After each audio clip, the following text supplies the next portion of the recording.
What up, Van Nation? My name is Eleanor, and I'm here with my buddy Brutus. What's up? And I'm here to talk about Fanguard things that matter to me today. And our top story for today is the stand-up qualifiers, which are now officially over, I believe. Yes, sadly. We did not qualify, did we, sir? Nope, not at all. Well, anyway, any thoughts on the setup for the qualifiers? Well, they did And last year they did do regionals, but they did it completely different. Whereas before, any person who showed up and pre-registered could make it to regionals. This time around, you actually have to get an invite, so you actually have to qualify at your local shop. Which, in my opinion, I wish it was more organized. Some of these events I've gone to have, like, the last one we went to, 86 people, man. 86 people. There has to be a cutoff somewhere. When you have 86 people, it's up to each and every individual shop to like organize it. Like that's the part I don't like entirely. Is if Bushy Road would come out with a set format for a set amount of players, that would be nice. But the thing is, they don't. Every shop is left to their imagination. Some can do Swiss, some can do the elimination style, like the tournament bracket style elimination that we did at that one other card shop. Well, actually, Bushy Road has their regulations on the site. It's They say the double elimination. right. But here's my thing, like other people, it's not bracketed like in certain tournaments. For instance, it could be similar to the regionals events, the first one, which was just a round robin event, and if you got 2 eliminations, you were out, which is what some card shops did actually do. Mm-hmm. Whereas some of the card shops just said, okay, you're in this bracket A, you're in this bracket B, and you're in this bracket C. They don't let you, like, you know, it's completely up to the shop to decide how they want to run their tournament. So long as they're within a certain guidelines, which is 1 round, double elimination. Speaking of that, a lot of people have been complaining that a single elimination instead of playing best 2 out of 3 was a terrible choice on their part. What do you think about that? Me personally, I have no problem with it because Vanguard isn't meant to be entirely like the other games. I mean, that's why I like Vanguard. Vanguard is meant to be a different style of game. It's not like Yu-Gi-Oh! Or Magic or even Pokemon. It's like those games are really competitive and stuff. Vanguard for me is just fun. It's not really all that serious. I mean, why else do you have that trigger system in there? Right. And from my experience, especially after seeing what happened at the qualifier where there was 80 plus people at the end of it, I really don't think that there was any other way Bushy Road could have done the stand-up qualifier matches other than making it that 20-minute elimination game. Since considering if we played best 2 out of 3, the time limit stretched from that tournament till, geez, when did we leave? We started at, I think, 4 o'clock and we didn't leave till 10? Yeah, exactly. Imagine if that was a 2 out of 3 match with a 40-minute limit. Dear God, we would have been there forever. Yeah, there's really no way we could have done that. I mean, granted, not all of the shops have that many people. I know, especially in like some of the other side of the states, I've heard that there's only been 16 at certain 16? certain regional or certain stand-up shops. Some even 8. If I have to play through 86 players just to qualify, and they're getting off with 8 players, oh, screw that.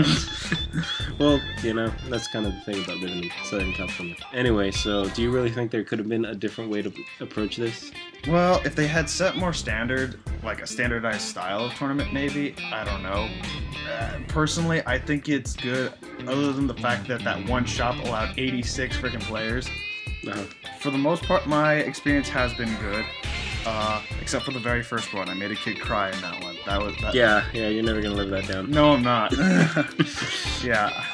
No, I feel bad about that, but overall, I do like the format. Shut up. We're not here about the little kid. Yes, we are. He's part of your stand-up experience. Yes, he is, sadly. It wasn't my fault, okay, internet? It wasn't my fault. No. Well, maybe a little.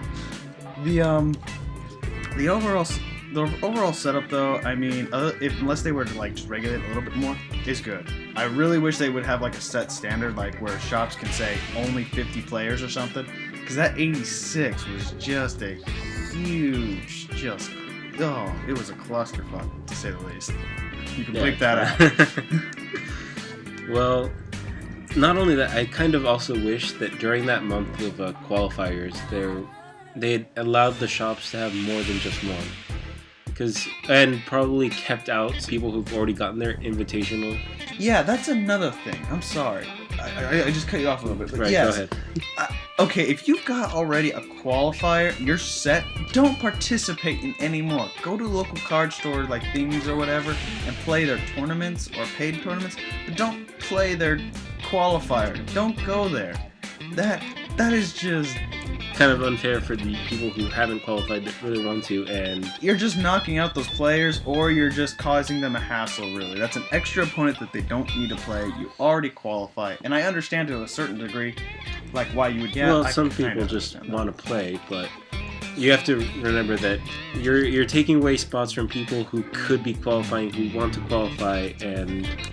especially if they decide to start regulating how many people can enter a specific tournament, if that person registers early compared to someone else who wanted to register but couldn't, you're taking away a spot when you already have your invitation. That's true. But that's how things are. So hopefully we see some more regulation. Overall, what do you think? Overall, I'm gonna give it a 6 out of 10 for rating wise on how it's structured, because it's their very first one. It's their second one technically, but it's the very first structured one, and it seems to be reflecting off the show, which I actually like. They're trying to incorporate some of that in there, but overall, I think they could have done a little bit better, but still, I'm happy with it. Just no more 86 players, please, for the love of God, shops. Stop at 50. Well, anyway. What about the current meta? I mean, did you notice anything out of the difference? I mean, before this qualifier, what were the top decks to be, considered? Well, everyone's going on that before... Okay, last qualifiers we had an influx of gold paladins, and that's what everyone was complaining about mostly. And the meta reflected that to an extent that most of the top decks were a variety of gold paladins. Though, I do have to say, there is no single gold paladin other than... Well, there was no single gold paladin that took everything. Granted, yes, there were a lot of Duke players out there and a lot of Duke tops. I saw a lot of Zell and Bunnies. Yeah, but to be honest, I don't remember seeing too many. I played a Pale Moon, I played Kagero. Are you talking about this as previous? I am talking about last year, yeah. Okay, good. I don't remember seeing too many. I did play a Duke deck because Shadow Paladins weren't out yet, but yeah, not to compare too much to the Japanese meta. Their meta is way different, not only due to our set releases, yes, which completely change how people see the cards themselves, but the fact that they were, for the most part, Kagero and Royal Paladin. We did see a lot of, and I mean a lot of Gold Paladin, but that was nowhere near to the extent that Majesty Lord or Dragonic Overlord the End took over. In Japan. Year. Now this year, you didn't notice it, but I played a shit ton of Dote and Majesty Lord. Well, it's not that I noticed that. I mean, I went around the tables looking to see what people were running just to get an idea. Okay, but what were your matchups? What were your matchups, sir? Oh, man. I fought one or two Majesty Lords, the 3 qualifiers I was in, and for the most part, I fought Narukami. Which is the weirdest thing. I saw a lot of Narukami. I'm like, I think it's just me wanting to fight Narukami, I guess. I don't know. But yeah, the majority that I saw were Narukami matchups. And I don't have too fond memories of them, mostly because of the double crits that they kept landing on me. But that's whatever. It doesn't matter to me that much. Yeah. You got, I think, the lucky end of the bargain right there, because I got flooded with MLBs and Dotes everywhere, man. I think every other match I had was either a Dragonic Overlord the End or an MLB. I had maybe 1 or 2 that was a Gold Paladin, and I did see a lot of those too, actually. one Shadow Paladin. I had 1 Gold Paladin and 1 Shadow Paladin the entire 3 or 4 qualifiers I went to. Everything else, Majesty Lord and Dragonic Overlord the End. I I don't think I ever did fight a Dragonic Overlord at the end. I mean, I did see a lot of them, but I never had to fight them. Though I'm not really scared of Dragonic Overlord at the end or Majesty Lord Blaster. In fact, I'm a little bit more... Honestly, I get more scared fighting Spike Brothers and sometimes Gold Paladins, but mostly because I don't rush them as much as I should. But that's a different story. I've just fought so many Dragonic Overlord at the end and Majesty Lord Blasters. I'm kind of used to fighting them, and it doesn't really bother me when I play them. But you didn't play a single one at the Okay, no, I'm sorry. You played one MLB at the qualifiers. Yeah, I play like one or two. Could you have eliminated some for me so I wasn't their punching bag? Well, you know what? I don't make the I don't make the matchups. I just play them. Yeah, so I know. But yeah, in fact, the majority of my losses were to Narukami. Oddly enough, my deck. Yeah, but for some reason your deck doesn't give you trouble. Yeah. Wait, what? No, but, okay, what do you think about the meta, though? We obviously got the same Barkle restriction, and that was because we didn't really get much in terms of... We didn't really get any other supporters, really, for Royal Paladins, I mean, but... Yeah, people were praying for that Wingle Brave by the end of it all. Yeah, Wingle Brave was pretty much it. No, do you think we're going to get hit the same way that the Japanese did with their Vanguard for DOTs and MLBs and the Oracle Think Tank, because those seem to be the top three that we're conquering over in Japan. I mean, it was like 60% Dragonic Overlord the end, 25% were the Majesty Lord Blaster, and the remaining, like, whatever percent was all Tsukuyomis. What do you think? Like, are we gonna get hit with the same thing? Well, they want the game to eventually catch up. That doesn't mean that they're going to have set release dates at the same time, whatever. But so far, Bushiroad's policy seems to be not so much hit things that are overly powerful, so much as that they're overly saturating the meta. And in the Japanese meta, that was Dragonic Overlord, and Majesty Lord Blaster, and Alfred had always had a top spot in the meta. And Tsukuyomi to an extent. And Tsukuyomi is also a thing where it broke traditional deck building. Yeah, you only needed 4 strategies. You could run 4 and be completely fine for your grade 3, and that was it. Yeah, 4 grade 3 Tsukuyomi, done. Yeah, so I'm gonna say that I want to believe that Bushiroad will stick to their word and keep up with them realizing after this regional, because I don't think we're going to see it, the list by the time Set 9 releases, since they'll still be having the regional events. Sure. We won't be getting the same list.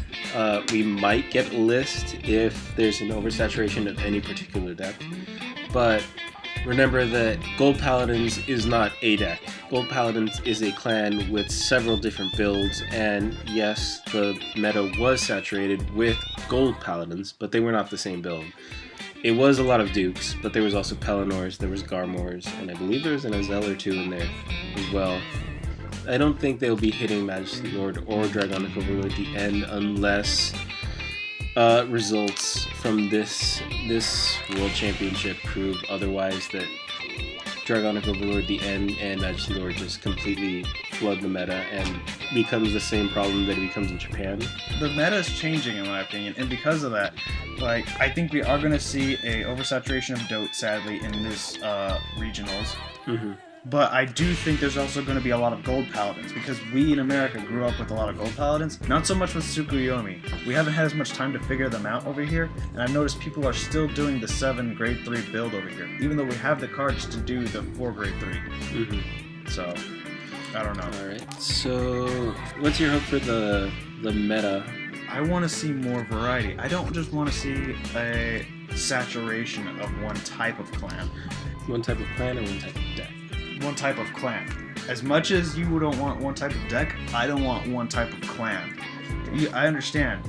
There may be like 4 or 5 different ways to build a Gold Paladin deck, but I don't want to see 4 or 5 different Gold Paladin decks. And just have a even balanced amount of different diversity in terms of clan builds, not just deck builds. I want diversity of clans. So Nation, I'd like to hear from you. How was your stand-up challenge experience? Let me know with a comment down below.